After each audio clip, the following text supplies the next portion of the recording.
Hello students, देखिए last class मैंने आपको सारी एसेट्स के बारे में बता दिया था। असेट्स के बारे में बताया था, सारी नहीं बताया था। मैंने बताया था आपको करंट एसेट्स का इंट्रोडक्शन देना शुरू किया था, कुछ टेक्निकल प्रॉब्लम आ गई थी फ़ोन में, तो इसीलिए मैं आज आपको करंट एसेट्स के बारे में समझाऊंगा। करंट एसेट्स, तो सबसे पहले हमने लास्ट क्लास क्या डिस्कस किया था उसके बारे में थोड़ा सा समझ लेते हैं। मैंने आपको असेट्स के बारे में बताया था। असेट्स वो चीज़ होती है जो मुझे बिजनेस में यूज़ करता हूँ, उससे मुझे क्या होता है फ्यूचर में या उस टाइम कुछ ना कुछ प्रॉफिट हो रहा होता है उस चीज़ से। करंट एसेट्स में मैंने आपको असेट्स बताई थी दो तरह की, एक बताई थी करंट और नॉन करंट। नॉन करंट में मैंने आपको बताया था फिक्स्ड एसेट्स। फिक्स्ड एसेट्स में आपको मैंने बताई थी कौन कौन से एसेट्स आई थी फिक्स्ड एसेट्स में हमारी, लैंड एंड बिल्डिंग। ऐसी एसेट्स जो मैं लॉन्ग टाइम के लिए परचेज कर लेता हूँ वो मेरे लिए फिक्स्ड एसेट्स होती है। लैंड एंड बिल्डिंग और मशीनरी, फर्नीचर, टूल, ये सारी चीज़ें क्या है मेरे लिए फिक्स्ड एसेट्स थी। फिर मैंने एसेट्स में आपको बताया था कि दो तरह के एसेट्स और देखनी है आपको, टेंजिबल और इनटेंजिबल। टेंजिबल एसेट्स वो एसेट्स होती हैं जो मैं देख सकता हूँ, छू सकता हूँ, जैसे अभी बिल्डिंग बताया था मैंने, फर्नीचर, ये सब हम देख सकते हैं, छू सकते हैं। और करंट एसेट्स में भी कुछ ऐसे एसेट्स होंगे जिनको मैं देख सकता हूँ, छू सकता हूँ, तो वो भी टेंजिबल एसेट्स होंगी, जैसे कि कैश हो गया आपके पास, स्टॉक हो गया, ये सब आपके लिए क्या टेंजिबल एसेट्स हैं। इनटेंजिबल एसेट्स वो एसेट्स होते हैं जिसको ना मैं छू सकता ना देख सकता, not can not be seen and touched and doesn't have any physical appearance. तो ऐसी कौन सी एसेट्स होती हैं आपको बताया था, गुडविल, पेटेंट्स बताया था, कॉपीराइट बताया था, ये सारी चीज़ें। आज मैं करंट एसेट्स के बारे में बताऊंगा।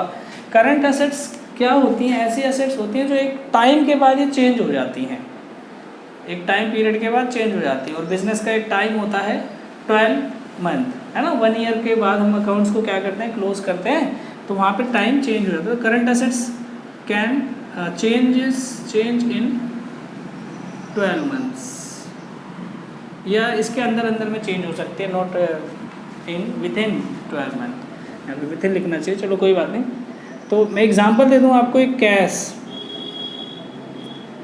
बैंक बैलेंस भी हो सकता है बच्चों, ये भी मेरा करंट एसेट्स है, करंट एसेट्स में आएगा। बैंक बैलेंस के बाद अगर मैं बात करूं डेटर्स की, डेटर्स कौन होते हैं, हमारे कस्टमर होते हैं।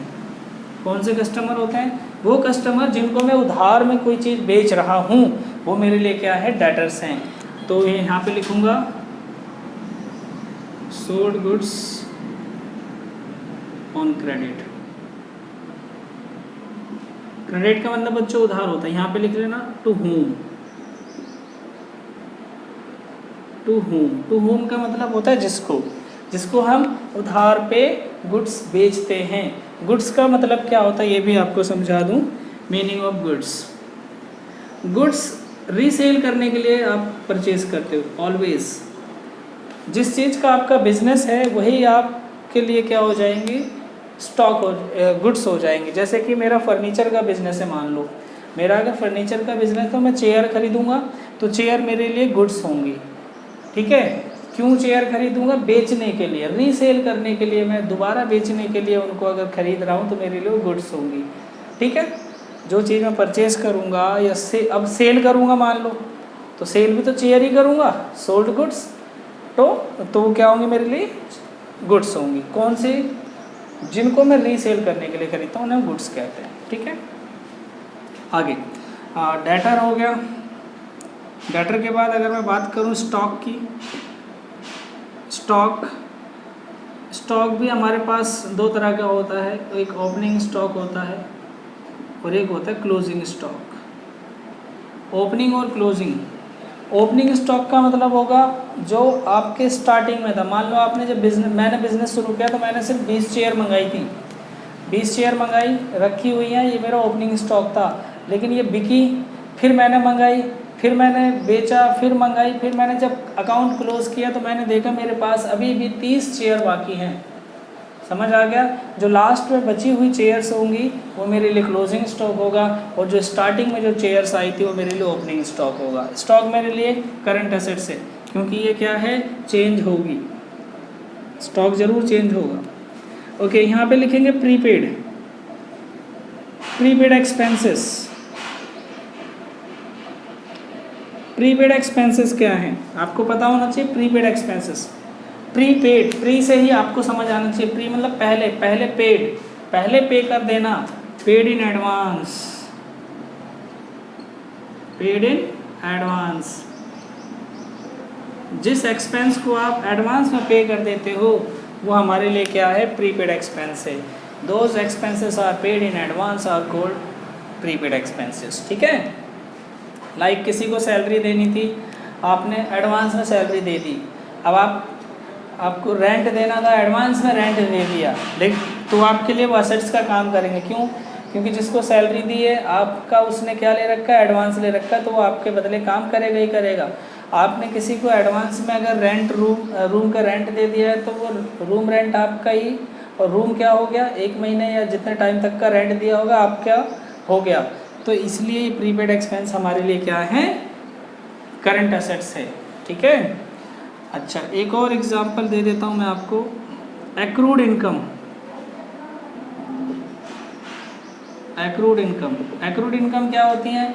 एक्रूड इनकम वो इनकम होती है जो मैंने अर्न कर ली लेकिन मुझे मिली नहीं है। ठीक है, इसकी डेफिनेशन क्या लिखोगे आप, earned but not receive, earned but not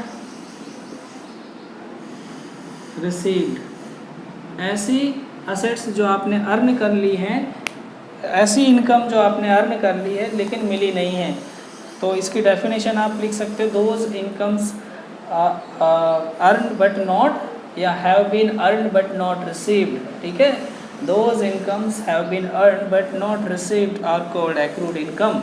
मान लो मैंने कहीं जॉब करी, या जॉब ना करके मैं बोलता हूँ मैंने कुछ चेयर बिकवा दी किसी की, तो मुझे कमीशन मिलना था लेकिन कमीशन नहीं मिला, तो वो मेरे लिए इनकम है लेकिन मिली नहीं है, तो मैं उसको बोलूँगा एक्रूड कमीशन। रेंट मुझे कहीं से मिलना था लेकिन नहीं मिला, तो मैं उसे बोलूँगा एक्रूड रेंट। ठीक है, तो ये कुछ टर्म्स हैं आपको याद रखनी है। इसी तरह स्टॉक, इसी में डेटर्स के बाद में एक आपको बिल्स रिसीवेबल भी लिखवा दूँ, बिल्स रिसीवेबल, ऐसे बिल जो मुझे रिसीव करने हैं, मतलब ऐसे, ये बिल्स रिसीवेबल कौन लिखता है, ये सब कौन लिखता है, डेटर के बिहाफ पे होता है, ये डेटर ही एक तरीके से बिल्स रिसीवेबल भी। तो ये आपकी क्या होगी बच्चों, ये हो गई आपकी करंट एसेट्स ख़त्म। अभी मैं करंट एसेट्स के और एग्जांपल आपको बाद में बताऊंगा, बस आपको डेफिनेशंस और यहाँ पे थोड़ा सा इंट्रोडक्शन दे रहा हूँ जिससे आपका दिमाग थोड़ा सा अकाउंटिंग को समझने लायक हो जाए। अच्छा, नेक्स्ट है हमारे लिए कैपिटल। अगर मैं बात करूँ कैपिटल की, कैपिटल एक टर्म है। कैपिटल क्या होती है? कैपिटल आप लोगों को पता है, कैपिटल क्या है आप लोगों को पता है ना? नहीं पता तो समझिए। मान लो मैंने बिज़नेस शुरू किया, बिज़नेस शुरू किया तो मैं कुछ ना कुछ तो पैसा इन्वेस्ट करूँगा, पैसा इन्वेस्ट करूँगा, वो मेरी कैपिटल है। मान लो कैपिटल, पैसा इन्वेस्ट किया, साथ में कुछ और गुड्स भी लगा दी। गुड्स मतलब साथ में, जब मैंने शुरू किया तो पैसा तो लगाया ही लगाया, और चेयर भी ले आया, टेबल भी ले आया, तो वो भी मेरे लिए कैपिटल का ही काम करेंगे जब मैं स्टार्ट करूँगा बिज़नेस। ठीक है, तो यहाँ पे कैपिटल क्या है? मनी और गुड्स।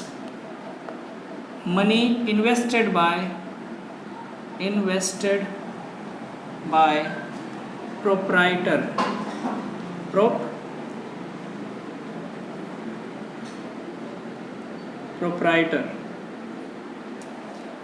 प्रोप्राइटर कौन होता है?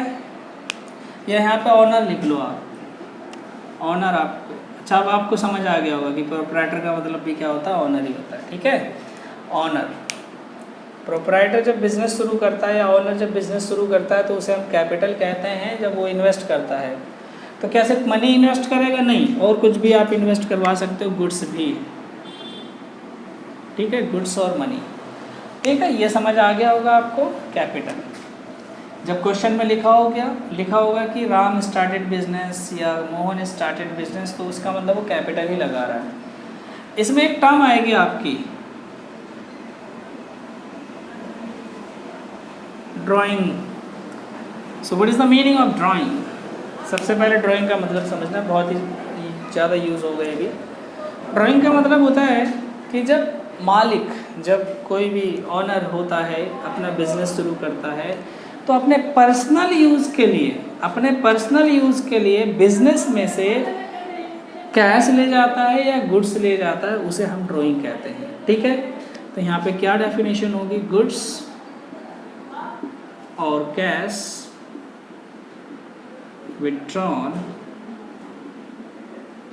विड्रॉन बाय ऑनर और प्रोप्राइटर।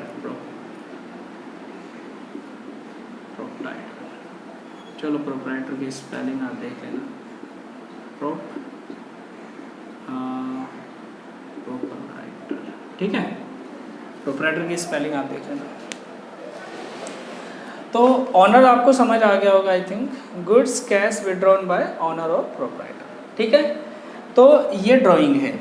ये कैपिटल क्या है, पैसा इन्वेस्ट किया जाता है, ड्राइंग क्या है, पैसा निकाला जाता है, लेकिन है कैपिटल का ही पार्ट, ये याद रखना। ठीक है, ये चीज़ आपको समझ आ गई होगी।